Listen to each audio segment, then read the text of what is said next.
नमस्कार, हम हाजिर हैं एक बहुत ही खास कार्यक्रम आपके लिए लेकर, जनादेश 5 प्रदेश। जैसा आप सभी जानते हैं कि नए साल की आहट के साथ ही देश के 5 राज्यों में विधानसभा चुनाव होने हैं। यानी साल 2017 की शुरुआत में ही देश के 5 अहम राज्यों में चुनाव होंगे। इन्हीं चुनाव से जुड़ी हर खबर, राजनीतिक दलों की विसात और नेताओं के हर एक वादे को आपके सामने लगातार हम लेकर आते रहेंगे। साथ ही दिखाएंगे कि जनता की आखिर इन चुनावों के समय उम्मीदें अपनी सरकारों से आखिर हैं क्या, कैसे उनके वोट की ताकत उन 5 राज्यों के भविष्य को आने वाले समय में तय करती नजर आएगी। इन सब पहलुओं को हम आपके सामने पेश करते रहेंगे इन तमाम राज्यों में नई सरकारों के गठन होने तक, अपने इस विशेष कार्यक्रम जनादेश 5 प्रदेश में। और अगर हम बात करें चुनाव आयोग के लिहाज से, तो कुछ दिनों में ही देश के सबसे ज्यादा लोकसभा सीटों वाले राज्य उत्तर प्रदेश के साथ ही उत्तराखंड, पंजाब, मणिपुर और गोवा की चुनावी तारीखों का ऐलान कर देगा। अब से कुछ दिनों में ये उम्मीद की जा रही है। तो वहीं आपको बता दें कि उत्तर प्रदेश में 403 विधानसभा सीटों के लिए चुनाव होगा और मुख्यमंत्री अखिलेश यादव के कामकाज की परीक्षा भी होनी है। तो पंजाब, उत्तराखंड, मणिपुर और गोवा के लिए चुनाव आयोग बहुत जल्द ही तारीख का ऐलान करने वाला है। तो अपने आप में ये वो बड़े राज्य हैं जिनके बारे में लगातार हम बात कर रहे हैं। और बात अगर उत्तर प्रदेश के लिहाज से करें तो आप देख सकते हैं किस प्रकार से 403 सीटों पर उत्तर प्रदेश में चुनाव होना है। इस वक्त वहां पे मुख्यमंत्री अखिलेश यादव हैं, जिनकी साख दांव पर है, क्योंकि जब पिछली बार मैंडेट मिला था तो साइकिल पे बड़ी संख्या में लोग सवार हुए थे, एक बहुमत, प्रचंड बहुमत के साथ आए थे। लेकिन क्या वो काम के आधार पर इस बार जनता के साथ जब जाएंगे तो इन 403 सीटों पर किस प्रकार का मैंडेट मिलेगा, ये देखना लाजमी होगा। लेकिन अगर हम बात करें अन्य राज्यों के लिहाज से भी उत्तर प्रदेश के अलावा जहां पे किस तरीके से चुनाव होने हैं आने वाले समय में, तो पंजाब दूसरा महत्वपूर्ण राज्य है। पंजाब में 117 सीटें हैं। लंबे समय से वहां पर अकाली दल और भाजपा की सरकार रही है और जो मुख्यमंत्री हैं इस वक्त, प्रकाश सिंह बादल, वो देश के सबसे बुजुर्ग राजनीतिज्ञों में गिने जाते हैं और सबसे बुजुर्ग, एक तरीके से कहा जाए अनुभवी राजनेता के तौर पे गिने जाते हैं। तो क्या उनका ये अनुभव इस प्रकार के इस बार के चुनाव में 117 सीटों पर क्या कुछ बिसात के साथ में जब आएंगे और क्या नतीजे रहेंगे, ये देखना बड़ा लाजमी सी बात होगी, क्योंकि पंजाब की सियासत केंद्र में भी काफी कुछ दखल रखती है। बात करते हैं तीसरे महत्वपूर्ण राज्य उत्तराखंड की। तो उत्तराखंड में भी 70 सीटें हैं और बीते कुछ महीनों पहले उत्तराखंड में कितना बड़ा सियासी हाई वोल्टेज ड्रामा देखने को मिला था, ये हर कोई जानता है। बात सुप्रीम कोर्ट से लेके हाई कोर्ट और कहां तक जाती रही थी। सरकार बनेगी, रहेगी, बिगड़ेगी, किसकी आएगी, तमाम चीजें थी। लेकिन फिलहाल अब जनता फिर से मैंडेट देने के लिए तैयार है उत्तराखंड की 70 विधानसभा सीटों के लिए।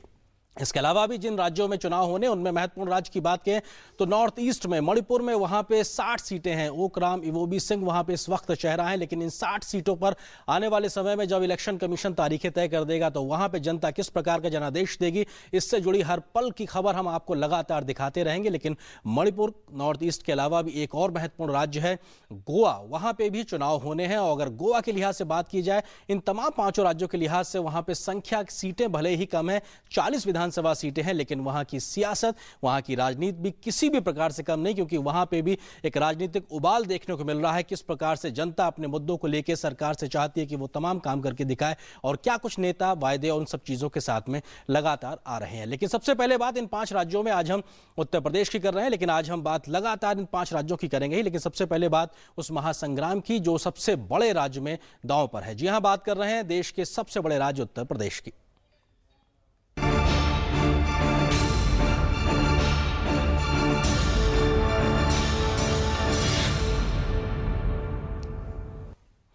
तो कैसा होगा उत्तर प्रदेश का चुनावी महासंग्राम, किन राजनीतिक दलों के क्या है संभावित दांवपेच, किसका पलड़ा हो सकता है भारी और कौन हो सकता है अगला संभावित मुख्यमंत्री, इन सभी पहलुओं पर बात करने के लिए इस वक्त स्टूडियो में 2 खास मेहमान हमारे साथ मौजूद हैं। उनका परिचय आपसे कराते हैं। हमारे साथ में वरिष्ठ पत्रकार रामकृपाल सिंह जी हैं, सर बहुत स्वागत है। दूसरे खास मेहमान हमारे साथ प्रदीप सिंह जी हैं, सर आपका बहुत स्वागत है। ये वो 2 खास चेहरे हैं, कम से कम उत्तर प्रदेश की सियासत या कहा जाए सियासी नब्ज को 4 दशक से भी ज्यादा बहुत करीब से देखा है। तो जाहिर सी बात है, न सिर्फ ये 2 खास मेहमान उत्तर प्रदेश से ताल्लुक रखते हैं, बल्कि वहां की सियासी नब्ज को भी भली भांति पहचानते हैं। इन तमाम मेहमानों से हम जानेंगे उनकी राय, लेकिन समझेंगे राज्य का चुनावी गणित भी, क्योंकि ये गणित समझना भी बहुत जरूरी है। तो 2012 में जब पिछला विधानसभा का चुनाव हुआ तो क्या कुछ नतीजे थे वो आप देख सकते हैं। उन नतीजों में उत्तर प्रदेश की सियासत कहां पे थी आप साफ तौर पे देख सकते हैं।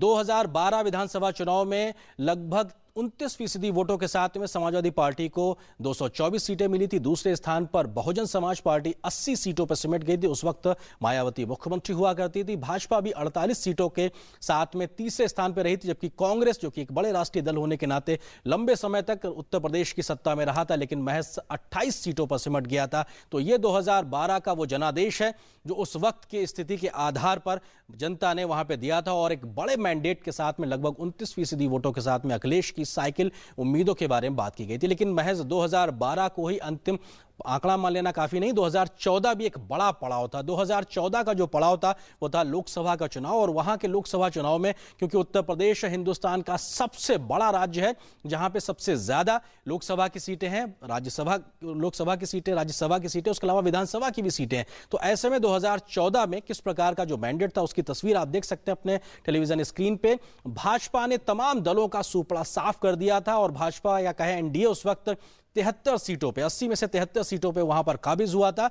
और समाजवादी पार्टी को जिसके बारे में कहा जा रहा था महज परिवार तक सीमित होकर 5 सीटों पर रह गई थी। तो वहीं कांग्रेस बमुश्किल अपने 2 बड़े चेहरों के साथ में उपस्थिति दर्ज कराने में 2 सीटों पे कामयाब रही थी, जबकि बसपा के हिस्से में महज 0 आया था। ये हम बात कर रहे हैं 2014 के लोकसभा चुनाव के लिहाज से। तो बड़ी तस्वीर यही है कि उत्तर प्रदेश, जिसको कि कहा जाता है कि दिल्ली का रास्ता उत्तर प्रदेश से ही होकर गुजरता है, वहां के संभावित तारीखों के आधार पर अगर बात की जाए तो आने वाले विधानसभा चुनाव में क्या कुछ चीजें हो सकती हैं, इस बारे में हम मेहमानों से बात करेंगे। रामकृपाल जी, आपको लगता है कि जो तमाम चीजें 2012 का एक पड़ाव था और 2014 का एक पड़ाव था, इसके बाद अब 17 कितना परिवर्तन देखते हैं, या कुछ कमोवेश वैसी ही स्थिति को आप देख पा रहे हैं?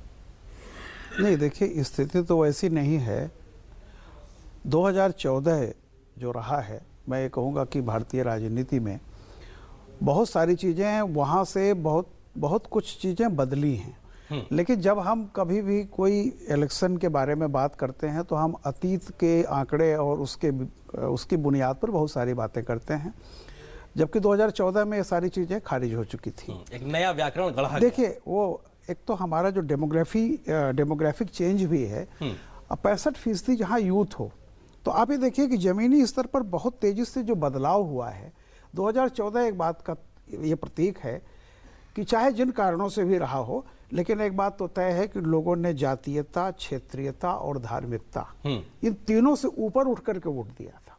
वरना जो आप कह रहे थे, अभी बात आपकी थी, अगर आप देखें तो समाजवादी पार्टी में पार्टी नहीं बची, सिर्फ परिवार बचा था, और कांग्रेस में भी परिवार ही बचा जी। तो अगर इस तरह देखें, बसपा शून्य रही, तो कुल मिलाकर के जो स्थिति थी, क्यों ऐसा होता है कि आखिर ये सारी चीजें, तो ये जो चीजें हैं 2017 में खत्म हो गई हैं। फिर 2017 जो है वो 2010 और 12 पर, या कहिए आपकी सन 2000 पहुंच जाएगा, मुझे नहीं लगता। History always goes in forward direction.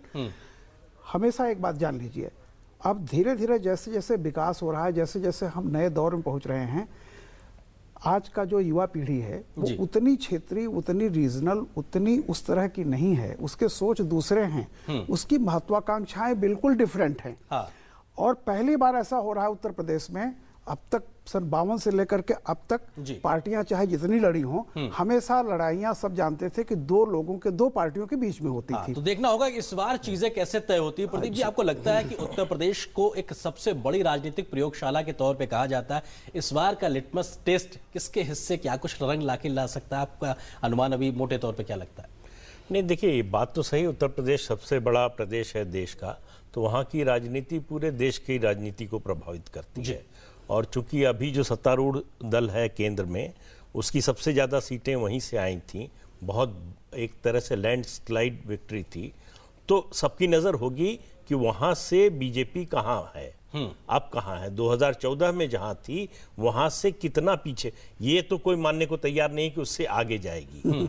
तो कम हुई है तो कितना कम हुई है, बाकी जो पिछड़ गए थे बहुत बुरी तरह, वो अगर बढ़ रहे हैं तो कितना बढ़ रहे हैं, ये एक सवाल है। लेकिन विधानसभा चुनाव जब भी होता है तो मतदाता, मुझे लगता है 2-3 चीजें तय करता है। एक, जो सत्ता में है पार्टी, उसका कामकाज कैसा है, उसको अच्छा लग रहा है, बुरा लग रहा है, उसको बनाए रखना है, हटाना है। अगर हटाना है, बनाए रखना है, तब तो कोई बात ही नहीं। हटाना है तो कौन विकल्प हो सकता है जी। अगर आप 2012 को याद कीजिए तो उस समय लोगों ने विकल्प माना था समाजवादी पार्टी को बहुजन समाज पार्टी की तुलना में जी। इस बार लोग किसको विकल्प के रूप में देखते हैं? तो लड़ाई मुख्यतः जो है वो है चतुष्कोणीय, लेकिन मुख्य लड़ाई दो उन दलों में होगी, एक जो सत्ता में है, दूसरा जिसको लोग विकल्प के तरीके से तौर पर देखेंगे। तो जाहिर सी बात है हमें मतदाता के उस मत का इंतजार करना पड़ेगा कि वो विकल्प के तौर पे किसको देखते हैं। फिलहाल एक छोटे से ब्रेक के लिए रुकते हैं, लेकिन ब्रेक के उस पार ये चर्चा और तमाम जो आंकड़े हैं जो बात दर्शाते हैं, चाहे वो हिस्टोरिकल बैकग्राउंड की बात हो, वर्तमान की स्थिति परिस्थिति की बात हो और भविष्य की संभावनाओं की बात, उसके बारे में विस्तार से बात करते रहेंगे। फिलहाल एक छोटे से ब्रेक के लिए रुकते हैं। रिक्शा में जाने के लिए या दफ्तर से आने के लिए, पढ़ने लिखने के लिए या सेल्फ रिस्पेक्ट से जीने के लिए, कपड़े खरीदने के लिए या फसल बेचने के लिए, बिजली के बिल के लिए या भिंडी पनीर के लिए, कोई भी भुगतान बिना नकद के करना बिल्कुल मुमकिन है इन 5 तरीकों से। स्मार्टफोन में या तो यूपीआई ऐप डाउनलोड करो या रख लो ई वॉलेट। बिना इंटरनेट वाला साधारण फोन हो तो डायल करो *99#। कुछ नहीं तो डेबिट कार्ड जेब में रख लो यार, या तो आधार कार्ड से भी कर लो तुरंत भुगतान। इतना करते ही बन जाएगा आपका मोबाइल या कार्ड, आपका बैंक भी, बटुआ भी। मेरे प्यारे देशवासियों, आज से ही संकल्प लीजिए कि आप स्वयं कैशलेस सोसाइटी के लिए खुद एक हिस्सा बनेंगे। देश को भ्रष्टाचार मुक्त करने का अभियान, लोगों को कठिनाइयों समस्याओं से मुक्त करने का अभियान, इसका नेतृत्व करना है आपको। बिल्कुल मुमकिन है। भारत है हमारा, हम है सहारा। आत्मविश्वास की नई ताकत सहारा इंडिया लाइफ इंश्योरेंस के साथ।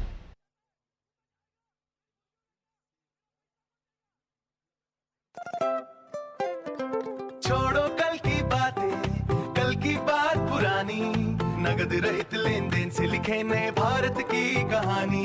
सब हिंदुस्तानी चुन रहे आसानी,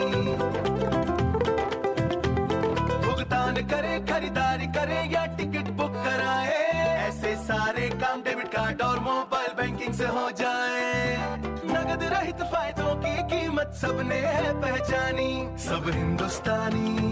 चलिए हम सब नगद रहित लेन देन की दिशा में आगे बढ़ें और आज ही नगद रहित बैंक सेवाओं का इस्तेमाल शुरू करें। अपना समय बचाएं और जीवन आसान बनाएं। भारतीय बैंक संघ तथा वित्तीय सेवाएं विभाग, वित्त मंत्रालय द्वारा जनहित में जारी।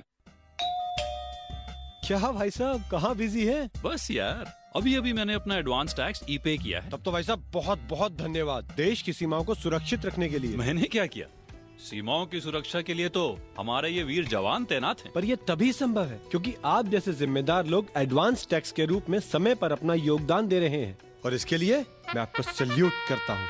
आप भी अपनी जिम्मेदारी निभाएं, सही समय पर सही एडवांस टैक्स जमा करवाएं। एडवांस टैक्स की तीसरी किस्त जमा करने की अंतिम तारीख है 15 दिसंबर 2016। आयकर विभाग द्वारा जनहित में जारी। अरे जग्गू, कल चाय पर आ रहा है ना? नहीं यार, घनसू कुछ दिन से पीछे पड़ा हुआ है आधार बनवाने के लिए। इस उम्र में क्या जरूरत है आधार बनवाने की? आधार से तो मैंने बैंक खाता भी लिंक कराया है, जिससे मेरी गैस सब्सिडी सीधे मेरे खाते में आ जाती है। यही नहीं, जो मेरे यहाँ शांति काम करती है ना, उसे भी आधार से विधवा पेंशन मिलने में आसानी हुई है। आप उम्र के किसी भी पायदान पर हो, आधार आपको सरकारी एवं गैर सरकारी सुविधाओं को पाना आसान बनाता है। क्या भाई साहब, कहाँ बिजी है? बस यार, अभी अभी मैंने अपना एडवांस टैक्स ई-पे किया है। तब तो भाई साहब बहुत बहुत धन्यवाद। देश की सीमाओं को सुरक्षित रखने के लिए। मैंने क्या किया? सीमाओं की सुरक्षा के लिए तो हमारे ये वीर जवान तैनात हैं। पर ये तभी संभव है क्योंकि आप जैसे जिम्मेदार लोग एडवांस टैक्स के रूप में समय पर अपना योगदान दे रहे हैं, और इसके लिए मैं आपको सैल्यूट करता हूँ। आप भी अपनी जिम्मेदारी निभाएं, सही समय पर सही एडवांस टैक्स जमा करवाएं। एडवांस टैक्स की तीसरी किस्त जमा करने की अंतिम तारीख है 15 दिसंबर 2016। आयकर विभाग द्वारा जनहित में जारी। और इस छोटे से ब्रेक के बाद आप सभी का फिर से स्वागत है। आप देख रहे हैं चुनावी महासंग्राम, और आज हम बात कर रहे हैं देश के सबसे बड़े राज्य उत्तर प्रदेश की, जहां पे आने वाले साल में यानी कि आने वाले कुछ महीनों में ही विधानसभा के चुनाव होने हैं और कौन से ऐसे बड़े चेहरे हैं, कौन से ऐसे बड़े खिलाड़ी हैं जिनके इर्द गिर्द इस बार की चुनावी विसात बनी रहेगी। तो अगर हम बात करें, नजर डालते हैं उन तमाम दावेदारों पर जिनके इर्द गिर्द इस समय राजनीति घूम रही है। सबसे पहले अगर हम बात करें तो वहां पर अखिलेश यादव हैं, जो कि वर्तमान में मुख्यमंत्री हैं, समाजवादी पार्टी का चेहरे के तौर पर है। हालांकि चेहरा होंगे कि नहीं, इसको लेकर अभी कयास लगाए जा रहे हैं, क्योंकि अधिकृत तौर पर घोषणा नहीं हुई है। तो वहीं बहुजन समाज पार्टी की ओर से मायावती संभावित तरीके से पूर्णतः वही चेहरा होंगी। तो उत्तर प्रदेश में कांग्रेस ने इस बार चेहरे को सामने रखा है, वो है दिल्ली की पूर्व मुख्यमंत्री शीला दीक्षित। और भाजपा की ओर से कोई चेहरा तो नहीं है, लेकिन भाजपा इस रेस में प्रबल दावेदारों के तौर पर उभर के आई है। और अगर बात की जाए तो बड़े रणनीतिकार के तौर पर पार्टी के अध्यक्ष अमित शाह वहां पे लगातार कोशिशें कर रहे हैं पार्टी को और ज्यादा मजबूत करने की। लेकिन तमाम पार्टियों के बीच में सबसे पहले बात करते हैं हम समाजवादी पार्टी की। समाजवादी पार्टी में क्या कुछ हो रहा है, इससे हर कोई वाकिफ है। सपा परिवार में अखिलेश की दावेदारी पर उनके चाचा शिवपाल रोड़ा अटका रहे हैं और ये एक तरीके से वर्चस्व की लड़ाई है। इसको साफ तौर पर देखा जा सकता है, क्योंकि जब सरकार के तौर पर अखिलेश मुख्यमंत्री के तौर पर कुछ तय करते हैं तो संगठन के तौर पर उनके चाचा शिवपाल उनकी एक तरीके से लेग पुलिंग करते नजर आते हैं, कहीं ना कहीं रोड़ा अटकाते नजर आते हैं। तो वर्चस्व की लड़ाई कहीं ना कहीं एक तरीके से सपा परिवार में चल रही है। तो अगर हम सपा कुनवे की बात करें, तो पूरे सपा परिवार के लिहाज से बात करें तो समाजवादी पार्टी का कुनवा आप देख सकते हैं, साफ तौर पर आपको दिखाई पड़ रहा है। एक तरीके से बैलेंस बनाने की कोशिश करते मुलायम सिंह यादव नजर आ रहे हैं, लेकिन एक तरफ जहां शिवपाल सिंह यादव हैं तो उनके रणनीतिकार के तौर पर वहां पे अमर सिंह भी मौजूद हैं। तो इधर अगर हम बात करें कि किस तरीके से अखिलेश के साथ में राम गोपाल चाचा खड़े हुए नजर आए हैं, ये वो ड्रामा था जो न सिर्फ उत्तर प्रदेश बल्कि राष्ट्रीय मीडिया में भी बड़े एक चर्चा का विषय था कि आखिर सरकार किस तरीके से आगे बढ़ती नजर आ रही है। इसी मुद्दे पर बात करते हैं। राम गोपाल जी, आपको लगता है कि क्या समाजवादी पार्टी या सपा का जो कुनवा है उसके बीच की जो लड़ाई है वो एक बड़ा असर डालने जा रही है इस बार के चुनावी नतीजों पर? क्योंकि जो बात कही जा रही है सरकार से लेकर संगठन के बीच में सब कुछ ठीक नहीं है, जो पब्लिक प्लेटफॉर्म पे तय हो चुका है। देखिए, मैं आपको एक बात, जो हालांकि राजनीति में कुछ भी भविष्यवाणी करना बहुत मुश्किल काम होता है, लेकिन जो आज तक के तथ्य हैं उसके आधार पर मैं बताऊं, समाजवादी पार्टी 1 साल 6-8 महीने पहले जो स्थिति थी अखिलेश की, कुल मिलाकर के वहां से अखिलेश ने गेन किया है, लॉस नहीं हुआ है। अब रही बात, जैसे अभी आप कह रहे थे कि मेन सवाल ये आता है कि चेहरा तो अखिलेश है। अब ये नहीं हो सकता कि अखिलेश चेहरा रहे और टिकट बांटने में अखिलेश की भूमिका न हो। मुझे ऐसा लगता है कि अल्टीमेटली वो अंदर खाने अभी सब दिखावा है कि वो विरोध कर लें, बट अखिलेश ही टिकट बांटने में दावेदार होंगे। मैं ये नहीं कह रहा हूं कि क्या स्थिति होगी, कितनी सीटें मिलेंगी नहीं मिलेंगी। पहले की तुलना में अखिलेश ने थोड़ा सा ये गेन किया है कि जो उनकी एक बेचारे की छवि थी और तमाम तरह के कुछ नहीं कर पा रहा है और सारे लोग हैं, वो 6-8 महीनों के दौर में जो उन्होंने इलाहाबाद जब वो थे, जब जौनपुर में इलाहाबाद थे, जब इसको बलराम को उन्होंने निकाला पार्टी से, जब मुख्तार अंसारी को पहली बार लेने की बात हुई थी, वहां से जो उन्होंने शुरू किया एक तरह का रिबेलियन, तो मुझे लगा कि देखिए अब वहां भी जो एक क्लास है, मैं सुन रहा हूं कि वो अखिलेश की इमेज पर कोई वो नहीं है कि बहुत निगेटिव है। लेकिन जैसा भाई प्रदीप जी कह रहे थे, एक बात देखिए, 2014 के चुनाव ने एक चीज और बड़ा स्पष्ट संकेत दिया है कि हमेशा स्टेट की एंटी इनकम्बेंसी ही नहीं होती है। मैं आपको उदाहरण दूं, मध्य प्रदेश और राजस्थान का। मध्य प्रदेश में शिवराज सिंह चौहान और राजस्थान में गहलोत, दोनों ने कोई ऐसा नहीं था कि बिल्कुल जमीन आसमान का अंतर रहा हो कि गहलोत ने इतने खराब काम किए हो, लेकिन गहलोत को केंद्र की राजनीति का नुकसान उठाना पड़ा।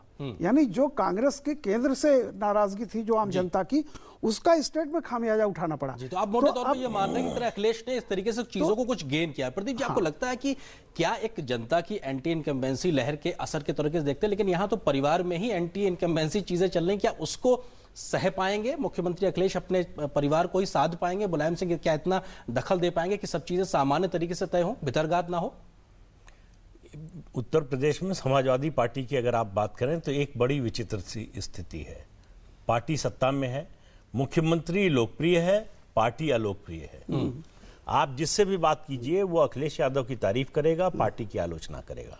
समाजवादी पार्टी, मतलब उत्तर प्रदेश का इतिहास है कि जब 25 साल में सत्ता में आई है, हर बार कानून व्यवस्था का मुद्दा इतना बड़ा बना है कि पार्टी सत्ता से बाहर हो गई है। इस बार भी वो मुद्दा है, लेकिन उसमें एक रुकावट जो है अखिलेश यादव की छवि बनकर खड़ी है कि विकास, युवा हैं, ये हुआ कि पहले काम नहीं करने दिया गया। फिर अखिलेश ने अपने को असर्ट करना शुरू किया। जो आधा दिया था पिताजी ने, अब वो कह रहे हैं कि पूरा चाहिए। जैसे आप मुख्यमंत्री थे तो आप मुख्यमंत्री भी थे, सरकार के मुखिया भी थे और पार्टी के भी मुखिया थे, उसी तरह से अधिकार मुझे भी मिलना चाहिए, क्योंकि पार्टी चुनाव में मेरी छवि पे जाएगी, मेरी सरकार के कामकाज पर लोगों से वोट मांगने जाएगी। तो जब मेरी छवि दांव पर लगी है तो अधिकार भी मुझे ज्यादा होना चाहिए। फिर मैं ही तय करूंगा टिकट किसको मिलना चाहिए। लेकिन जब बंटवारा जनतांत्रिक रूप से न हो के पार्टी में अधिकारों का परिवार के आधार पर हो तो फिर बड़ा मुश्किल होता है। मुलायम सिंह यादव उसको संतुलन बिठाने की कोशिश करते रहते हैं। एक बार पड़ला इधर थोड़ा भारी होता है तो दूसरा दूसरी तरफ होता है, लेकिन एक बात निश्चित है कि आखिर में वो बेटे का ही साथ देंगे। हाँ, लेकिन कहीं बात ये भी जा रही है कि असली लड़ाई शायद अभी सपा परिवार में होना बाकी है, तब जब ये तय होगा कि आखिर किसको टिकट कहां पर देनी है, क्योंकि वहीं से तय होगा कि आखिर चेहरा कैसे और क्यों तय किया जाएगा। तो फिलहाल इस बात के साथ ही एक ब्रेक के लिए और रुकते हैं, लेकिन ब्रेक के उस पार जब वापस आएंगे तो बात करेंगे उत्तर प्रदेश की सियासत में बहुजन समाज पार्टी इस वक्त क्या दखल रखती है और मायावती का करिश्मा जो तमाम बार चला है यूपी में, क्या इस बार वो करिश्माई तरीके से चल पाएगा। फिलहाल एक छोटे से ब्रेक के लिए रुकते हैं। एक से हाईवेज हो या आय से इंडिया की रेल, सारे देश का इंजन हम ही तो चलाते हैं। HP lubricants A to Z आपके काम आते हैं।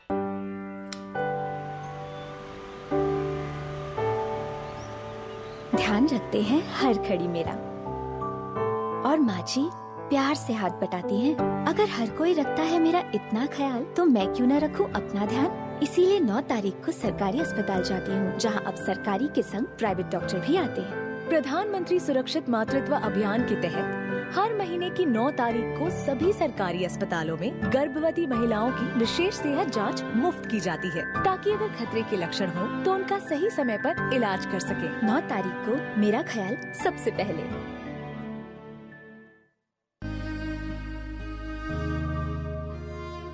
क्या बात है राशिद, फर्स्ट डिवीजन में पोस्ट ग्रेजुएशन करने के बाद भी तुम उदास हो? लेकिन सर वो सोच रहे होगे कि खर्चा कहाँ से आएगा। हाँ, चिंता मत करो, क्योंकि अब तुम्हारे साथ है मौलाना आजाद नेशनल फेलोशिप। हमारे लिए सर? हाँ, तुम्हारे लिए और अल्पसंख्यक समुदाय के उन स्टूडेंट्स के लिए जिनकी सालाना पारिवारिक आय 2.5 लाख रुपए से कम है और जिन्होंने किसी भी सरकारी विश्वविद्यालय से जूनियर रिसर्च फेलोशिप या एमफिल के लिए आवेदन दिया। मदद हमारी, मंजिल आपकी। क्या भाई साहब, कहाँ बिजी है? बस यार, अभी मैंने अपना एडवांस टैक्स ई-पे किया है। तब तो भाई साहब बहुत बहुत धन्यवाद, देश की सीमाओं को सुरक्षित रखने के लिए। मैंने क्या किया? सीमाओं की सुरक्षा के लिए तो हमारे ये वीर जवान तैनात हैं। पर ये तभी संभव है क्योंकि आप जैसे जिम्मेदार लोग एडवांस टैक्स के रूप में समय पर अपना योगदान दे रहे हैं, और इसके लिए मैं आपको सैल्यूट करता हूँ। आप भी अपनी जिम्मेदारी निभाएं, सही समय पर सही एडवांस टैक्स जमा करवाएं। एडवांस टैक्स की तीसरी किस्त जमा करने की अंतिम तारीख है 15 दिसंबर 2016। आयकर विभाग द्वारा जनहित में जारी।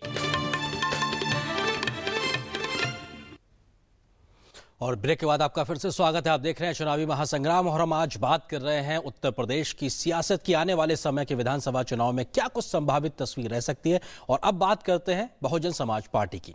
मायावती जो कि उत्तर प्रदेश की पूर्व मुख्यमंत्री रही हैं, वो वर्तमान के सीएम अखिलेश के साथ में उनका बुआ और बउआ का जो खबरें हैं या कहा जाए जो रिश्ता है, वो अक्सर सुर्खियों में बटोरता है। लेकिन बसपा का अपना कुनबा भी एक साथ इस वक्त नजर नहीं आ रहा। अंदर खाने बहुत कुछ ऐसी चीजें चल रही हैं जिसके चलते बसपा से कई बड़े दिग्गज नेता निकलकर अन्य दलों में खासकर भाजपा में शामिल हो रहे हैं। ऐसे नेता मायावती की दावेदारी को कितना बड़ा खतरा डाल सकते हैं, इस बार ये भी देखना होगा, क्योंकि आखिर मायावती के तेवर बिगड़े हुए हैं और ये अपने आप में बड़ी चीज है। आप देख सकते हैं स्वामी प्रसाद मौर्य किस तरीके से भाजपा में शामिल हुए, तो वहीं ब्रजेश पाठक हैं या तमाम ऐसे क्षेत्रीय छत्रप के आधार पर जिनके पास में कुछ न कुछ क्लस्टर्स में कहीं ना कहीं उनके पास में दबदबा है। ऐसे बड़े तमाम चेहरे बसपा से निकलकर भाजपा में शामिल हुए हैं, तो ये अपने आप में एक बड़ी चीज है। लेकिन क्या बसपा इन तमाम चीजों के बीच में भी अपनी दावेदारी को बखूबी तरीके से रख पाएगी, तो अपने आप में ये देखना लाजमी सी बात होगी। और रामकुमार जी, आपको लगता है कि बुआ और बबुआ का जो एक रिश्ते है और उसकी खबरें लगातार चलती रहती है, एक बात ये भी आ रही है कि क्या बहुजन समाज पार्टी सपा को लेकर थोड़ा सा कम मुखर है बनस्पत भाजपा के? वो बड़ी चीज 2014 को एक बेंचमार्क मार के चल रही जहां पे उसे एक शून्य झेलना पड़ा था। देखिए, एक बात मैं आपको बता दूं, ये तो मैं राजनीति में जुमलेबाजी का कोई बहुत मतलब नहीं होता है, ये सब जनता। उत्तर प्रदेश में एक चीज समझ लीजिए, बेसिक बात है, 3 पार्टियां हैं ऐसी, समाजवादी पार्टी, बीजेपी और आज तीनों की मुट्ठी में 17 से 18%, 19% की एक गुठली है। ये आप मान के चलिए। दिल्ली में बीजेपी हार गई, तब भी देखिए आपका वोट परसेंटेज देखिए, चाहे सीटें 3 मिली हो, वोट परसेंट रहा। उत्तर प्रदेश में एक गुठली सबके हाथ में है। जैसा प्रदीप जी ने कहा कि एक बार समाजवादी पार्टी आती ही चली जाती है, तो क्या होता है कि गुठली सबके हाथ में एक बेसिक जो जिसका आप कहते हैं जो उनका अपना वोट बैंक है वो रहता है। ये जो बाकी जो पेरीफेरी पर है, जो छिटकता रहता है, जो चलायमान वोटर है, हाँ, उनसे नाराज होता है, तो जिसको कहते हैं ना आपकी गुठली है, वो गूदा कहाँ जाके चिपकता है, वो सत्ता में आ जाता है। जनता वही है, एक बार एसपी एक बार बीएसपी। लेकिन जो बीजेपी और कांग्रेस आईसीयू में थी, उसमें से बीजेपी 2014 में निकल आई है बाहर। अब बीजेपी के पास भी आप कहीं भी देख ले, चाहे बिहार का इलेक्शन देख ले, 2 ही नॉन लूज किए जी, बिहार और दिल्ली, लेकिन दोनों में वोट परसेंटेज अगर आप देख लें, हाँ, तो अच्छा खासा, तो क्यों, चूंकि डायरेक्ट फाइट थी इसलिए वो बीजेपी, वरना वोट परसेंटेज आप देख लें, हारने के बाद भी वो कितना परसेंट है, बहुत ज्यादा जी। तो मेरा ये कहना है कि अब चूंकि पहली बार सन 52 के बाद पहली बार उत्तर प्रदेश में ऐसा हो रहा है कि तीनों पार्टियों को आप ये नहीं कह सकते कि जो अभी दिख रहा है मौजूदा, अब बात पलट जाए तो कहीं मिले। मायावती का सारा फार्मूला ये है, उत्तराखंड में जो उन्होंने कांग्रेस का समर्थन किया था, सिर्फ एक चीज उनकी निशाने पर थी कि डीएम फार्मूला उनका है कि दलित तो मेरे पास है, ये जो माइनॉरिटी है ये मुझे मिल जाए जी, तो वो एक बहुत वो होता है। लेकिन जैसे अखिलेश का जो रिवाइवल हुआ है, तो अब वो उसमें ये कोई दावेदारी नहीं कर सकता है कि कोई एक वोट बैंक सॉलिड होकर के किसी तरफ चला जाएगा, ये ठीक है। लेकिन अभी जो देखिए 2 दिन पहले जो उन्होंने अचानक ये बीजेपी पर जो मंदिर का मुद्दा उठाया है, तो ये परवाह नहीं, उनको सिर्फ इस समय है कि डीएम डी तो उनको आश्वस्त हैं वो, आई डोंट नो क्या होगा, बट यम को जो लेकर के है ना कि ये माइनॉरिटी मेरे साथ आ जाए, किसी भी तरीके से साधने कोशिश कर रही है जी। लेकिन उसमें जो इनके सामने सबसे बड़ी चीज है कि चूंकि हमला तो उधर कर रही हैं, ये बताने के लिए कि हम विकल्प हैं, अखिलेश कमजोर हैं। लेकिन मैंने जैसा प्रदीप जी भी कह रहे हैं कि अखिलेश पहले से मजबूत होकर उभरे हैं, और अगर इनके घर के वो झगड़े, मैं मान रहा हूं कि अल्टीमेटली देखिए मुलायम जी अखिलेश को जिद्दी कहते हैं, लेकिन हर बार उनकी बात मान लेते हैं, तो आगे भी मान लेंगे, पुत्र वो में कहीं ना कहीं सेटल करते नजर आएंगे। प्रदीप जी, आपको लगता है कि कई बार मायावती की सोशल इंजीनियरिंग का हर कोई एक मुरीद रहा कि उन्होंने जिस प्रकार के कॉम्बिनेशन बनाए, रामकृपाल जी भी वर्तमान के कॉम्बिनेशन की बात कर रहे हैं, लेकिन 2014 में भी वो कोशिश की गई थी, तमाम सोशल इंजीनियरिंग के दावे थे, लेकिन वो सब चीजें धरी रह गई थी। इस बार अभी तक के प्रयासों के आधार पर आपको लगता है बसपा या मायावती की सोशल इंजीनियरिंग कितनी कामयाब होती नजर आती है, या किस तरफ बढ़ती दिख रही है आपको? नहीं, देखिए ऐसा है कि समस्या समाजवादी पार्टी में थी कि एक परिवार की पार्टी है, यहां समस्या है कि एक नेता की पार्टी है। कोई दूसरी कतार का नेतृत्व कभी उभरने नहीं दिया मायावती ने, उसका नुकसान हो रहा है। जब लोग उस समय 2007 में नाराज थे समाजवादी पार्टी से, किसी भी कीमत पर किसी भी सूरत में हटाना चाहते थे, तो वो कॉम्बिनेशन उनका काम कर गया। मायावती के पास अपना एक कोर वोट है, वो हर समय उनके साथ रहता है, अच्छा समय हो बुरा समय हो। जब तक एडिशनल वोट जुड़ता नहीं है तब तक वो विनिंग कॉम्बिनेशन नहीं बनता है। जो गुठली और गुदे की बात कर रहे थे रामकृपाल जी, वो ये है कि वो एडिशनल वोट कहां से आएगा। अभी जो स्थिति है 2014 के बाद से लगातार बनी हुई है, उसमें सवर्ण बीजेपी को छोड़ देगा ऐसा लगता नहीं है। और दूसरी बात, जो कोशिश वो कर रही हैं, इसीलिए समाजवादी पार्टी पे कम बीजेपी पे ज्यादा हमला है कि मुसलमान वोट पूरी तरह से उनके साथ आ जाए, उसकी संभावना कम लग। देखिए, मुसलमान ने जब वीपी सिंह और मुलायम सिंह में से चुनना था तो मुलायम सिंह को चुना था जी। ट्रेडिशनल एक फेथ है, एक विश्वास है, ये माइनॉरिटी वोट का ये बहुत बड़ा खेल है, जिस पर भरोसा कर लिया उसके साथ रहते हैं जी। तो उत्तर प्रदेश में मुसलमानों का एक बहुत बड़ा वर्ग है जो मुलायम सिंह और समाजवादी पार्टी पर भरोसा करता है जी। तो वो इस तरह से छोड़ के चला जाएगा उनको पूरी तरह से, ये संभव नहीं लगता। तो उस वोट का बंटवारा तो होगा। अब सवाल ये होगा मायावती के सामने, बहुजन समाज पार्टी के सामने, कि बाकी की ये जो कमी होगी इसकी भरपाई कहां से करें। उसके लिए उनके पास कोई जो है वो बहुजन समाज से सर्व समाज पर गई थी, अब फिर दलित और मुस्लिम पर आ गई हैं। तो ये जो 14 से 17 के बीच का सफर है जी। और आप देखिए ये कैसे तय किया जाएगा, ये काफी महत्वपूर्ण होगा कि आखिर वो जो गुटली के साथ गूदा जोड़ना है वो कैसे जोड़ा जाए। इस बारे में भी बात करेंगे। फिलहाल एक छोटे से ब्रेक के लिए रुकते हैं, लेकिन ब्रेक के उस पार जब वापस आएंगे तो बात करेंगे कि लगभग 27 साल के बाद कांग्रेस किस प्रकार से लगातार पूरी कोशिश कर रही है सत्ता में वापसी को लेकर। ये कोशिश लेकिन जमीन पर कितनी कारगर होती नजर आ रही है, इस पर विस्तार से बात करेंगे। फिलहाल एक छोटे से ब्रेक के लिए रुकते हैं। प्रधानमंत्री ग्राम सड़क योजना ने हम गांव वालों के लिए तरक्की के रास्ते खोल दिए। सड़क के गड्ढों की फोटो खींच रहे हो, कोई खास बात है क्या? अरे काका, मेरे मोबाइल फोन में मेरी सड़क ऐप है, जिससे प्रधानमंत्री ग्राम सड़क से जुड़ी कोई भी जानकारी सरकार तक भेजी जा सकती है। सड़क से जुड़े सुझाव या शिकायत पर सरकार वाजिब कार्यवाही करती है। प्रधानमंत्री ग्राम सड़क से जुड़ी कोई भी बात, मेरी सड़क एंड्रॉइड ऐप अब हर पल मेरे साथ। भारत है हमारा, हम है सहारा। आत्मविश्वास की नई ताकत, सहारा इंडिया लाइफ इंश्योरेंस के साथ।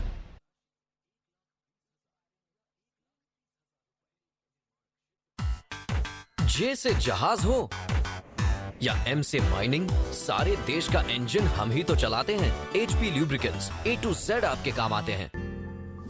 आज रिजल्ट आएगा। Best of luck. इस बार क्लास में फर्स्ट आया है डेविड। पर अब क्या हुआ डेविड? मुझे आगे पढ़ना है, पर पापा कहते हैं पैसे नहीं है। पैसे नहीं है, वो देखो प्री मैट्रिक स्कॉलरशिप स्कीम अल्पसंख्यक समुदाय के उन बच्चों के लिए है जिनकी सालाना पारिवारिक आय 1 लाख रुपए से कम है और जिन्होंने पिछली कक्षाओं में 50% अंक प्राप्त किए हैं, और लड़कियों के लिए 30% स्कॉलरशिप निर्धारित है। मदद हमारी, मंजिल आपकी। फिर तो मैंने उसकी धुलाई की ना, सारी इकड़ी निकाल दी। मैंने अपना उत्तरा निकाला, कर दिया। कहला भाई भाई भाई प्लीज मेरी रैगिंग मत करो, मेरी रैगिंग मत करो। राहुल क्या, राहुल सुसाइड कर लिया और उसने है?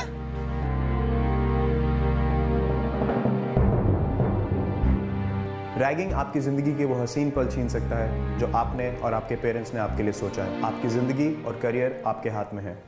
Stop ragging.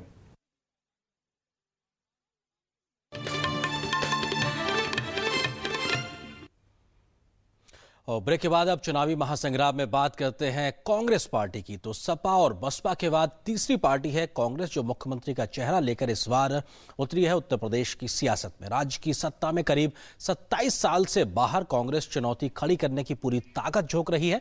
राहुल गांधी के नेतृत्व में पार्टी पूरा दमखम दिखाने की कोशिश जमीन पर कर रही है। राज्य के चुनाव को लेकर ही एक नई टीम का गठन किया गया और वो मैदान में उतरी है। इस टीम से आपको रूबरू कराते हैं। राहुल गांधी के इर्द गिर्द अगर बात की जाए तो गुलाम नबी आजाद है। गुलाम नबी आजाद हालांकि पूर्व मुख्यमंत्री रह चुके हैं जम्मू कश्मीर के, लेकिन वो उत्तर प्रदेश से सीधा ताल्लुक नहीं रखते, यहाँ के प्रभारी बनाए गए। दूसरे बड़े अगर नाम की बात की, अगर लिहाज से बात की जाए तो प्रदेश अध्यक्ष के तौर पर राज बब्बर को कुर्सी सौंपी गई है। राज बब्बर वो चेहरा है जो उत्तर प्रदेश में समाजवादी पार्टी की साइकिल पर सवार होकर तमाम बार देखे गए हैं, और लेकिन अब इस समय प्रदेश अध्यक्ष की जिम्मेदारी कांग्रेस में संभाल रहे हैं। तीसरे चेहरे के लिहाज से अगर बात की जाए तो कह सकते हैं वो है उत्तर प्रदेश में कांग्रेस ने इस बार मुख्यमंत्री के चेहरे के तौर पर दिल्ली की पूर्व मुख्यमंत्री शीला दीक्षित का नाम आगे किया है। ब्राह्मण चेहरे के तौर पर लगातार कोशिश की जा रही है कांग्रेस की ओर से। हालांकि उत्तर प्रदेश से उनका महज कुछ ही ताल्लुक रहा है, लेकिन पूरी सियासी जमीन उनकी दिल्ली रही है, लेकिन दिल्ली से उनको उत्तर प्रदेश भेजा गया है। और चौथा चेहरा अगर बात की जाए राहुल की टीम में तो वो है प्रशांत किशोर। प्रशांत किशोर वो हैं जिनको एक बड़े रणनीतिकार के तौर पे जाना जाता है। इलेक्शन मैनेजमेंट करना, किस प्रकार से वो आगे रहते हैं, और 2014 के चुनाव में उनकी महत्वपूर्ण भूमिका को भी देखा गया था कि किस प्रकार से भाजपा को समर्थन देते समय उन्होंने किया था, तो उनकी भूमिका को नकारा नहीं जा सकता है बिहार के चुनाव में भी। तो प्रशांत किशोर का भी एक नाम राहुल गांधी की टीम में देखने को मिल रहा है। तो कांग्रेस के लिहाज से रामकृपाल जी अगर बात की जाए तो रीता बहुगुणा जोशी एक बड़ा चेहरा थी जो कि कांग्रेस से भाजपा में शामिल हो गई। वो निकलते समय ये बात कह के गई कि अब कांग्रेस को प्रशांत किशोर को ठेके पे दे दिया गया है। आपको लगता है क्या इसके इर्द गिर्द कुछ जमीनी सच्चाई भी वहां देखने को मिल रही है? देखिए, ये सब जब कोई पार्टी छोड़ता है तो क्या बातें करता है उस पर मैं नहीं जाना। जो सवाल आपने मुख्य रूप से किया है, देखिए उत्तर प्रदेश में कांग्रेस कहने के लिए 4 पार्टियां लड़ रही हैं, लेकिन कांग्रेस ही एक ऐसी पार्टी है जो कम से कम एक बात में आश्वस्त है कि वो मुख्यमंत्री की दावेदार नहीं है। कांग्रेस की जो सारी स्थिति ये है कि कांग्रेस अभी भी डोलड्रम में है। कांग्रेस ने एक ही सबसे बड़ी जो दवा खाई थी 1990-91 में, वो समाजवादी पार्टी से दोस्ती की दवा थी, और उसी के बाद से आज तक कांग्रेस वहां से साफ हो गई है। वही कोशिश अभी एक और चल रही है कि फिर से समाजवादी पार्टी और कांग्रेस मिलकर मैं नहीं जानता कि ये कौन सी स्ट्रेटजी है, लेकिन कांग्रेस पार्टी को यह उम्मीद है कि अगर हम एक मजबूत बैसाखी, अगर 30 से 40 सीटें कहीं से कांग्रेस पा जाए, पिछली बार तो कितनी थी, 20-22 सीटें थी, 28 सीटें, अगर 10 सीटें इसकी और बढ़ जाती हैं, क्योंकि फाइट त्रिकोणीय हो रही है, उसमें मैं कांग्रेस को नहीं जोड़ रहा हूं, चौकोनी अगर आप कहेंगे तो चौकोनी 3.5 पार्टियां वहां हैं, मैं ये कहता हूं। तो अगर कांग्रेस 30 से 40 सीटें पा जाती है, मतलब 38, मैं तो कहता हूं 10 सीटें बढ़ जाती हैं, तो डिफरेंट जानिए, या तो बिल्कुल कोई एक पार्टी क्लियर स्वीप करेगी, बाकी सब धराशायी हो जाएंगी। अदरवाइज अगर तीनों पार्टियां जो दिख रहा है लड़ती हैं, उनके कोर स्ट्रेंथ जो उनका है वो उनके साथ रहता है, तो हो सकता है कि कांग्रेस अगर 40 सीट पाती है तो कांग्रेस एक तरह से किंग मेकर की भूमिका में भी आ सकती है। That is the only hope, और बहुत रिमोट की बात है ये चीजें हैं। लेकिन कांग्रेस साथ दिक्कत यह है कि जिस तरह से जो कांग्रेस का एक बेस था काउ बेल्ट का पूरा, वहां से जिस तरह से वो चौथे नंबर 5वें नंबर की पार्टी बनती जा रही है, तो चूंकि कांग्रेस ने चुनाव लड़ना ही छोड़ दिया है, जब आप 400 सीटों पर लड़ेंगे ही नहीं तो कहां से आपका होगा। तो कांग्रेस के सामने यह है कि संगठन मजबूत करें या दूसरों के बैसाखी बनके कम्युनिस्टों की तरह चलते रहें। जी, तो ये बड़ा सवाल कहीं ना कहीं अस्तित्व को लेकर कांग्रेस के लिए भी है। प्रदीप, आपको लगता है कि कांग्रेस के बारे में सामान्य तौर पे एक बात कही जाती है कि साहब यहाँ नेता ज्यादा है, कार्यकर्ता कम है, और संगठन या बूथ लेवल के स्तर के कार्यकर्ता है, उस प्रकार का संगठन देखने को ही नहीं मिलता। क्या यही एक सबसे बड़ी जमीनी समस्या कांग्रेस के लिए कि अब वो एक किंग मेकर बनने की संभावना है और अपने लिहाज से वही एक कोशिश ढूंढने की कोशिश करती नजर आ रही है? नहीं, किंग मेकर नहीं, हमें तो लगता है कांग्रेस इज्जत बचाने की कोशिश कर रही है जी, कि भाई जो 28 है इससे भी कम ना हो जाए। 90-91 की बात कर रहे थे रामकृपाल जी, तो याद दिलाएं उस समय भी उत्तर प्रदेश के प्रभारी गुलाम नबी आजाद थे, जिन्होंने मुलायम सिंह से अलायंस करवाया था कांग्रेस का। उसके बाद से लौट के नहीं आई कांग्रेस। तो क्या हम इतिहास को दोहराता हुआ देख सकते हैं? फिर से इस बार प्रभारी बने हैं और फिर मुलायम सिंह से अलायंस की बात हो रही है। अगर ये अलायंस हो जाता है तो देखिए इसका सबसे बड़ा फायदा समाजवादी पार्टी को मिलेगा। जो मुस्लिम वोट में डिवीजन की बात हो रही है वो और कम हो जाएगा। तो समाजवादी पार्टी इस बात को समझ रही है, इसलिए वो 40, 50, 60 सीटों से ज्यादा पर तैयार नहीं होंगे। अगर कांग्रेस इसके लिए, देखिए एक बार समाजवादी पार्टी से समझौता किया, फिर 96 में बीएसपी से समझौता किया, पार्टी जब 403 सीटों पर लड़ ही नहीं रही है तो अब हालत यह है कि उसके पास 403 सीटों के लिए उम्मीदवार ही नहीं है। जिन क्षेत्रों में आप लड़ते नहीं हैं वहां फिर कार्यकर्ता दूसरे दलों की ओर शिफ्ट हो जाता है। तो मुख्य समस्या यही आके न संगठन है न नेतृत्व है।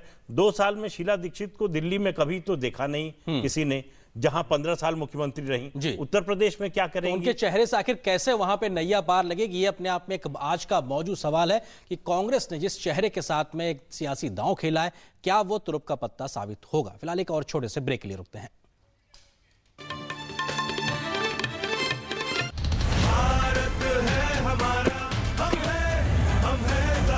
आत्मविश्वास की नई ताकत सहारा इंडिया लाइफ इंश्योरेंस के साथ।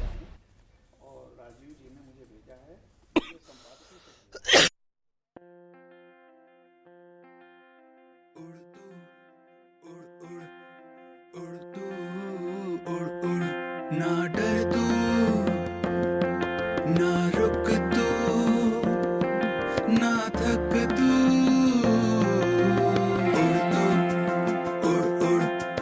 उड़ तू, उड़ उड़, बेफिक्र तू उड़, बेझिझक तू उड़, साथ हूँ तेरे सालों से हूँ, हमेशा हूँ मैं।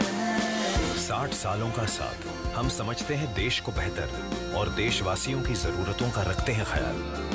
LIC दे रहा है भारत को उड़ान की एक नई उमंग। LIC, जिंदगी के साथ भी, जिंदगी के बाद भी।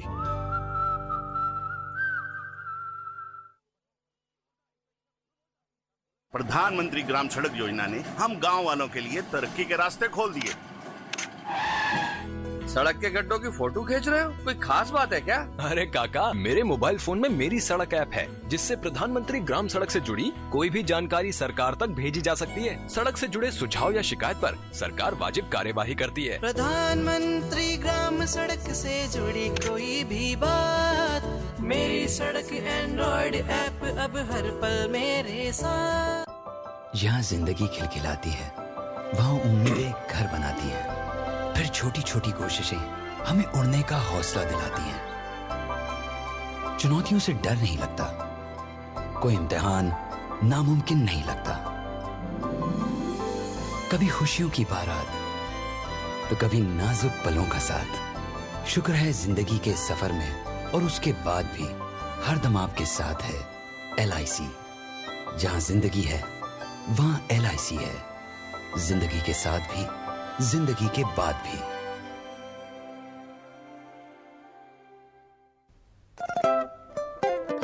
छोड़ो कल की बातें, कल की बात पुरानी, नगद रहित लेन देन से लिखे नए भारत की कहानी। सब हिंदुस्तानी चुन रहे आसानी,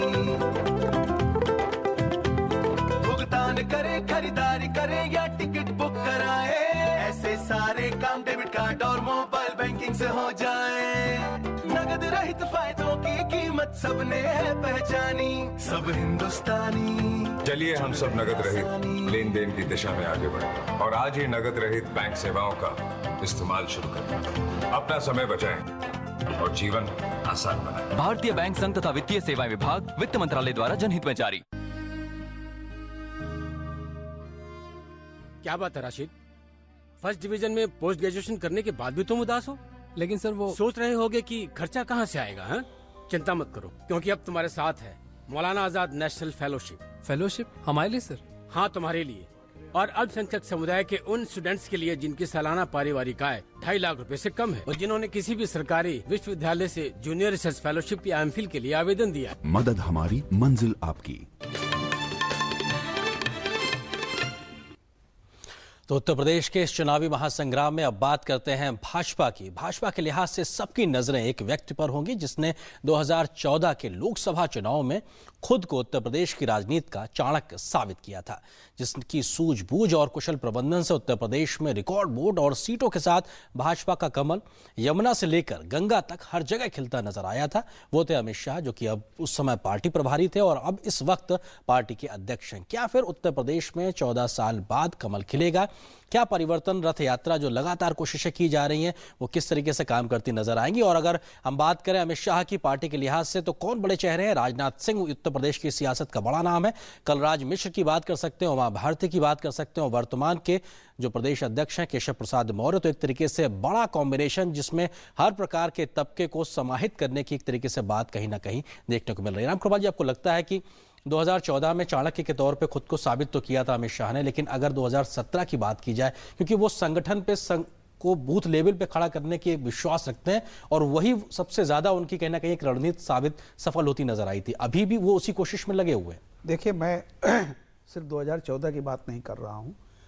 क्रिकेट मैच होता है ना, 6 टेस्ट मैच होते हैं, अगर 4-2 से भी जो जीतता है ट्रॉफी उसी के पास जाती है, जीता माना जाता है। 6 विधानसभा चुनाव हुए हैं 2014 के बाद से, जिसमें से 2 में ये पराजित हुए हैं, 4 जीते हैं। आप ये भी देख लीजिए।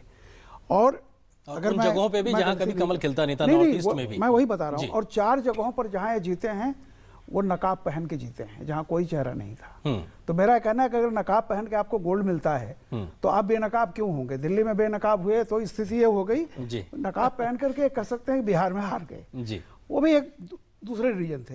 देखिए, चेहरा कौन होगा नहीं होगा मैं उस पर बहुत तवज्जो नहीं देता, इसलिए मैंने आपको बता दिया कि 6 सीटों के परिणाम अगर आप देख लीजिए तो 4 में कोई चेहरा नहीं था, क्योंकि चेहरा दिखाने से कई बार फैक्शनलिज्म होता है। चेहरा नहीं होने से फिर एक जो फोर्स है, मोदी के नाम पे वोट मिलेगा, विकास के नाम पे वोट मिलेगा, कई लोग होते हैं कि कोई भी इसमें बन सकता है। लेकिन बीजेपी जैसा, ये मैंने आपको देखिए, एक बात तो जो जनरल है कि भाई 2014 रिपीट होगा विधानसभा चुनाव में, ऐसी मुझे लगता है ऐसी उम्मीद बीजेपी को भी नहीं है, जैसे 2004 अमित शाह को भी ये नहीं था कि इतनी सीटें मिल जाएंगी, बीजेपी के भी लोगों को नहीं था कि इतनी सीटें मिल जाएंगी। तो कुछ कहा नहीं जा सकता, लेकिन एक बात तो तय है कि बीजेपी प्रबल दावेदार है। वो बीजेपी नहीं है जो 2012 की बीजेपी है, ये 2014 की बीजेपी है। और जो सेंटर में है मोदी जी का कितना प्रभाव प्लस माइनस पड़ेगा। अभी जो ये रिसेंट हुआ है नोटबंदी का, इसको लेकर के तमाम तरह के आ रहे हैं कयास, तमाम तरह की बातें हो रही हैं। मैं इस पे कोई निश्चित वो अभी से कुछ नहीं कह सकता हूं, लेकिन इतना कह सकता हूं कि बीजेपी, समाजवादी पार्टी या बीएसपी, इन दोनों से कम दावेदार नहीं है। टक्कर का मुकाबला एक तरीके से देने जा रही है। भविष्यवाणी करना बड़ा खतरनाक है। जाहिर सी बात है। लेकिन जी आपको लगता है कि क्या वो चीजें हैं, क्योंकि जो जनाधार के नेता होते हैं, जो जनता के बीच जाके चुनाव लड़ते हैं, वो जनता की नब्ज समझते हैं। क्या वो बड़ी वजह नजर आती है कि तमाम अन्य राजनीतिक दलों से बड़े और जनाधार वाले नेता अब चुनाव से पहले भाजपा का दामन थाम रहे हैं? क्या इसको एक इंडिकेशन के तरीके से देखा जा सकता है? क्या देखते हैं इसमें आप? नहीं, निश्चित रूप से देखिए, जिस पार्टी के पक्ष में एक फीलिंग आती है नीचे से कि उसके पक्ष में लोगों का मन बन रहा है, तो लोगों का रुझान राजनीतिक दलों का, नेताओं का, टिकटार्थियों का उस तरफ ज़्यादा बनता है। ये हर चुनाव में हम लोग देखते हैं जी। और मुझे लगता है कि जो स्थिति 14 के बाद से बीजेपी की है, उसमें कौन जीतेगा हारेगा ये तो अभी बड़ी दूर की बात है, लेकिन इतना जो दिखाई दे रहा है कि 1991 में विधानसभा चुनाव में जो परफॉर्मेंस थी, उस तरह की परफॉर्मेंस हो सकती है बीजेपी की। दूसरी बात, ये सही बात है कि प्रदेश में कोई नेतृत्व नहीं है। जो लोग हैं उनमें से किसी को प्रोजेक्ट करना खतरे से खाली नहीं है। वो जो रामकृपाल जी फैक्शनलिज्म की बात कर रहे थे, निश्चित रूप से आप एक का नाम अनाउंस कीजिए, बाकी 4-5 लोग लग जाएंगे कि कैसे हार जाएं। तो इसलिए ये मजबूरी है बीजेपी की। प्रदेश में अगर एक सर्व स्वीकार्य नेतृत्व हो तो प्रोजेक्ट करने का फायदा होता है। अगर ऐसा नहीं है कोई लीडर, तो फिर प्रोजेक्ट करने का नुकसान होता है जी। बीजेपी पूरी तरह से उत्तर प्रदेश में प्रधानमंत्री की छवि का लाभ उठाना चाहती है, क्योंकि वो बनारस से सांसद भी हैं और सरकार के कामकाज की और लगातार उनकी रैलियां हो रही हैं। तो उनकी लोकप्रियता जो है, अभी तक आप चाहे कोई सर्वे देखिए, चाहे लोगों से बातचीत देखिए, तो प्रधानमंत्री की लोकप्रियता में कमी नहीं आई है। उनकी विश्वसनीयता बनी हुई है। उसका लाभ बीजेपी इस विधानसभा चुनाव में उठाना चाहती है। ये सही है कि प्रधानमंत्री मुख्यमंत्री बनने नहीं जा रहे हैं, लेकिन अगर लोगों को भरोसा है कि ये जो कर रहे हैं सही कर रहे हैं, तो बिना किसी को प्रोजेक्ट किए भी लोग बीजेपी के समर्थन में वोट दे सकते हैं। देंगे कि नहीं ये पता नहीं। रामपाल जी, प्रदीप जी जो ये बात कह रहे हैं कि लगातार कोशिश यही है कि केंद्र की मोदी सरकार के कामकाज और विकास के एजेंडे को आगे रख के, तो कम से कम वो एक दमखम तो नजर आ रहा है भाजपा में या मोदी सरकार में कि साहब हमने करके दिखाया है, आम लोगों के लिए ये योजनाएं बनाई है, इसके आधार पे हमको चुनिए। देखिए, मोदी जी का जो एक सबसे बड़ा यूएसपी है कि आज का जो वोटर है वो वर्तमान को अच्छी तरह से जानते हैं और उनका कम्युनिकेशन उनसे करना, वो ये जानते हैं कि कितना तेजी से ग्राउंड लेवल पर बदलाव हो रहा है। वो वोटर जो पहले सिर्फ अपने डिस्ट्रिक्ट हेडक्वार्टर या बहुत होता था तो स्टेट तक जाता था, अब वो ऐसा नहीं है। गांव का भी एक जो कम पढ़ा लिखा भी है, डिजिटल मीडिया ने उसमें ऐसी महत्वाकांक्षाएं पैदा की हैं। अब वो भी बम्बई, दुबई और संघाई जी, ये उसकी महत्वाकांक्षा उसी तरह है जो एक शहरी वर्ग की है। तो इसलिए यूथ, जो मैंने कहा कि आप 2014 में देखिए ना, सारी स्थितियां वही होती हैं, जातिवाद भी है, धार्मिकता भी है, क्षेत्रीयता भी है, लेकिन कैसे तिलांजलि देकर के वो किसी चीज के लिए आ जाता है। कौन सी बड़ी लकीर और बड़ा नारे देते हैं जिसके नाते हम बाकी चीजों को छोड़ देते हैं। और ऐसा नहीं है कि 2014 में ही हुआ है, इसके पहले भी बहुत बार हुआ है। जब संवेदनाएं या कोई चीज ऐसी होती है, 84-85 का चुनाव देख लीजिए, राजीव गांधी जब 400 सीटें लेके आते हैं, कोई वो पॉलिटिकल उस पर नहीं मिला था। तो मेरा ये कहना है कि अब जो है, क्योंकि बहुत सारा 2016 में बहुत कुछ जो है विकास एक मुद्दा सच्चाई बन चुका है। और प्रदीप जी ने एक और बात कही थी, लॉ एंड ऑर्डर। तो अगर लॉ एंड ऑर्डर के सवाल पर भी बीजेपी को कोई एंटी वो नहीं मिलेगा, क्योंकि साफ सुथरी छवि रही है बीजेपी की भी, और प्लस विकास है। ये दोनों पॉइंट बीजेपी के साथ हैं। समाजवादी के साथ एक माइनस पॉइंट है लॉ एंड ऑर्डर का, लॉ एंड ऑर्डर का उनके साथ माइनस है। और मायावती जी जिन कारणों से वो पिछला चुनाव हार चुकी हैं, वे कारण अब नहीं है, ऐसा नहीं कहा जा सकता। आरोप तमाम लगी रहे हैं, बहुत सारे आज भी खड़ी नजर आती है। नहीं, उनके दाहिने हाथ जो बहुत नजदीकी लोग रहे हैं, किस तरह का आरोप लगाते जा रहे हैं। तो कम से कम एडवांटेज बीजेपी है आज की तारीख। प्रदीप जी, आपको लगता है कि क्या वर्तमान की सपा सरकार और हाल फिलहाल की बीती राज्य सरकारों ने विकास के नाम पे या समग्र समाज को विकास की धारा में ले जाने के लिए क्या इतनी बड़ी कोई लकीर खींची है, जो आज बात लगातार भाजपा या प्रधानमंत्री अमित शाह लगातार कहते आ रहे हैं कि साहब अब बताइए किया क्या है? तो क्या जनता इस बात को समझेगी, वो परिपक्वता भी विकास के नाम पे इस बार भी देखने को मिल सकती है? देखिए, लोग ज्यादा डिमांडिंग होते जा रहे हैं। वोटर जो है, आप जितना जनप्रतिनिधि या सरकार कर रही है उससे ज्यादा की अपेक्षा करने लगे हैं कि हम इतने से संतुष्ट नहीं हैं, हमें और ज्यादा चाहिए। आप देखिए, अचानक पिछले 5, 7, 8 सालों से सभी पार्टियां विकास की बात करने लगी हैं। उसकी वजह यह है कि जब क्षेत्र में जनप्रतिनिधि जाते हैं तो लोग अपने अपने क्षेत्र के विकास की बात करते हैं। ये काम क्यों नहीं हुआ, ये काम होना चाहिए, ये हमारी मांग है, ये हमारी समस्या है। तो एक तो आप डेमोग्राफी की जो शुरू में बात की रामकृपाल जी ने कि युवा वर्ग जो है लगभग 2/3 है, तो वो महत्वाकांक्षा है उसकी आगे बढ़ने की, जीवन में अच्छा करने की। दूसरा, उत्तर प्रदेश के संदर्भ में चुनाव की दृष्टि से कहें तो देखिए, फर्क बिहार से अगर तुलना करें, ये है कि सवर्ण मतदाताओं की संख्या यहाँ बिहार की तुलना में बहुत ज्यादा है। दूसरा, उत्तर प्रदेश में शहरीकरण बहुत हुआ है, तो शहरी क्षेत्र की सीटें ज्यादा हैं जहां परंपरागत रूप से बीजेपी का समर्थन अपेक्षा एक प्लस पॉइंट एक तरीके से कह सकते हैं कि इस प्रकार के परिवर्तन मिल सकते हैं। लेकिन आप लोगों से ये बातचीत जारी रखेंगे, लेकिन उत्तर प्रदेश के सभी दल अपने लिहाज से मुद्दे तय करने की कोशिश कर रहे हैं, जनता के बीच जाके अपने तरीके से बात रख रहे हैं। लेकिन जनता के असल मुद्दे क्या हैं, क्या वो इस बार के फैक्टर हो सकते हैं जो इस बार के चुनाव में अहम रोल अदा कर सकते हैं? अगर उन सिलसिलों को, उन मुद्दों को सिलसिलेवार अगर हम समझने की कोशिश करें तो क्या वो बड़ी चीजें हम कह सकते हैं? हाल फिलहाल के लिहाज से चुनावी मुद्दे में काला धन के खिलाफ जो लड़ाई हुई है वो अपने आप में एक बड़ा मुद्दा हो सकता है, क्योंकि भ्रष्टाचार के खिलाफ भी एक लड़ाई के तरीके से देखा जा रहा है। तो वहीं सर्जिकल स्ट्राइक यानी कि पाकिस्तान के खिलाफ कैसी नीति हो, वो अपने आप में एक बड़ा मुद्दा हो सकता है। तो वहीं विकास की एक बड़ी लकीर खींचना बड़ी बात है। महिला सुरक्षा हो या फिर कानून व्यवस्था का सवाल हो, ये अपने आप में उत्तर प्रदेश की सियासत में एक बड़ा मुद्दा है। साथ ही साथ रोजगार विकास की बात की जाए, क्योंकि अगर 65% युवा है तो उसके हाथ को अगर रोजगार नहीं है तो लाजमी सी बात है कि यह चुनावी मुद्दा बनना ही बनना है। रामकृपाल जी, आपको लगता है कि इन तमाम मुद्दों के बीच में अभी की सियासत में क्या वो बड़ी चीज है, क्या वो बड़ा मुद्दा है जो सबसे बड़ा रोल अदा करने जा रहा है? मैं वही कह रहा हूं, एक वाक्य में कहूंगा, रोटी और बेटी।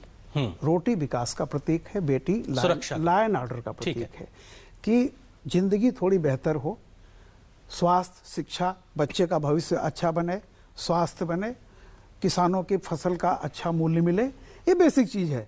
लेकिन साथ साथ ये भी है कि बेटी अगर जाती है कहीं तो हम ये सुरक्षित सोच सके कि शाम को घर वापस आ जाएगी, कोई और कुछ नहीं होगा। तो ये जो law and order and development, ये दोनों मुद्दे जुड़े हुए हैं। कोई नेता कुछ भी कर ले, देखिए मुद्दे जनता तय करती है, नेता नहीं तय करते हैं।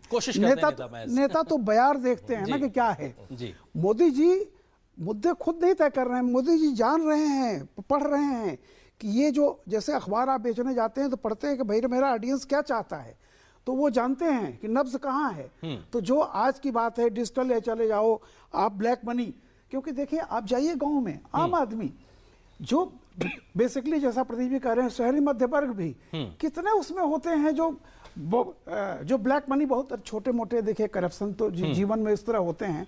लेकिन जो आदमी पीड़ित है वो ये जो काले धन के दिखावे से, आप जितने छोटे शहरों में जाएंगे ना, वहां ज्यादा इसका विद्रूप है। तो आदमी जो आज लाइन में खड़ा है उसको परेशानी तो है, लेकिन वो इस बात से खुश है कि जो ये भ्रष्टाचार है, काला धन है। हमें 70 साल से जो चिढ़ाता रहा है, ये बंदा, ये अब ठीक हो जाएगा, इसलिए वो खुश है। ये कहीं ना कहीं एक जमीन पे नब्ज है। प्रदीप जी, आपको लगता है कि उत्तर प्रदेश के लिहाज से अगर सियासी बात की जाए, मुद्दे में कानून व्यवस्था की खराब हालत को नकार पाना किसी भी राजनीतिक दल के लिए अपने आप में बड़ा मुश्किल होगा? क्योंकि अगर समाजवादी पार्टी की सरकार की बात की जाए तो हमेशा इस मसले पर कटघरे में खड़ी होती नजर आई है। दिल्ली से लगा हुआ गाजियाबाद और नोएडा जैसे इलाके की भी बात की जाए, यहाँ पे भी बड़े बड़े घटनाएं देखने को मिली। आपको लगता है कि ये एक बड़ा मसला है यूपी के अंदर? बिल्कुल, निश्चित रूप से। देखिए, रोजी रोटी या विकास की बात करें, आप दूसरी चीजों की बात करें, रोजगार की बात करें, अगर सुरक्षित नहीं है तो इन सब बातों का कोई अर्थ नहीं रह जाता है। पहले आदमी चाहता है सुरक्षा, जीवन में चैन होगा, सुरक्षित होंगे तो बाकी काम कर पाएंगे। अगर सुरक्षा नहीं होगी, जिस भी प्रदेश में कानून व्यवस्था की स्थिति अच्छी नहीं होगी, वहाँ कोई इंडस्ट्रियलिस्ट, कोई व्यापारी व्यापार करने या उद्योग धंधा लगाने के लिए क्यों आएगा जी। तो पहली चीज है कानून व्यवस्था। कानून व्यवस्था का मुद्दा ऐसा है जो समाजवादी पार्टी की सबसे बड़ी कमजोरी रहा है जब भी उसकी सरकार रही है। तो कानून व्यवस्था का मुद्दा समाजवादी पार्टी के खिलाफ सबसे बड़ा हथियार बनेगा उसके सभी विरोधियों के लिए। अब इस पर लोगों का भरोसा किस पर ज्यादा होता है जी कि इसकी तुलना में कौन बेहतर कानून व्यवस्था दे सकेगा, ये देखने उसके साथ राम जी जल्दी से एक जवाब से जाएंगे। आपको लगता है कि हाल फिलहाल के जो दो बड़े घटनाक्रम रहे, तो भ्रष्टाचार में काले धन के खिलाफ जो नोटबंदी का जो फैसला हुआ, उसके साथ साथ जो सर्जिकल स्ट्राइक जो हमने एक पाकिस्तान, क्योंकि वो कहीं ना कहीं हमारी संवेदनाओं से जुड़ी चीजें हैं, ये क्या दो मुद्दे इस बार के चुनाव में कुछ भूमिका निभाएंगे? देखिए, वो पाकिस्तान वाला जो मुद्दा था वो तो भावनात्मक है ही है जी। उस पर पूरा वो है। मुझे लगता है कि वो अपनी जगह पे है, उसको एक गुडविल जरूर क्रिएट की है, लेकिन जब भी हम जाते हैं तो तात्कालिक जो मुद्दे होते हैं वो काफी महत्वपूर्ण होते हैं। जैसा प्रदीप जी भी कह रहे थे, देखिए सवाल इस बात का ऐसा नहीं होगा कि किसी बीजेपी के आने से या मायावती के आने से उत्तर प्रदेश में कहीं कोई गुंडागर्दी नहीं होगी, कम होगी।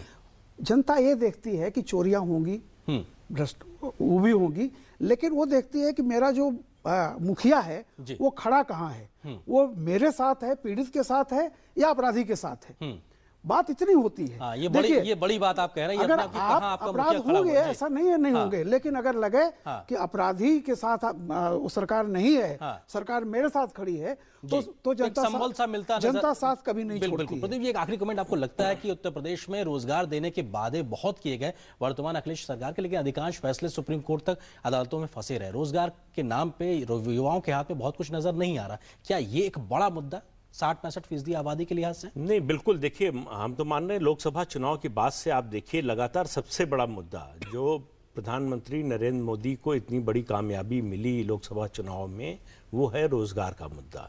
लोगों की अपेक्षा है, वो राज्य सरकार हो केंद्र सरकार हो, वो लोगों को अपेक्षा है, और जिस तरह की आर्थिक नीतियों की बात प्रधानमंत्री कर रहे हैं कि इनेबलर जो सरकार जो है लोगों को रोजगार मुहैया करे, बजाय इसके कि लोगों को कभी आप कुछ पैसे दे दें, कभी कोई सब्सिडी दे दें। अगर हम अपने पैर पर खड़े होते हैं, आत्मनिर्भर होते हैं, तो हमारे लिए ज्यादा सम्मान की बात है और ज्यादा बेहतर और स्थायी व्यवस्था है। बिल्कुल, फ्री बीज से ऊपर बढ़ के एक तरीके से हमें आत्मनिर्भर बनाने के लिए बात आगे करनी है। बहुत शुक्रिया रामकृपाल जी आपका, प्रदीप जी आपका हमारे साथ चर्चा में शामिल होने के लिए।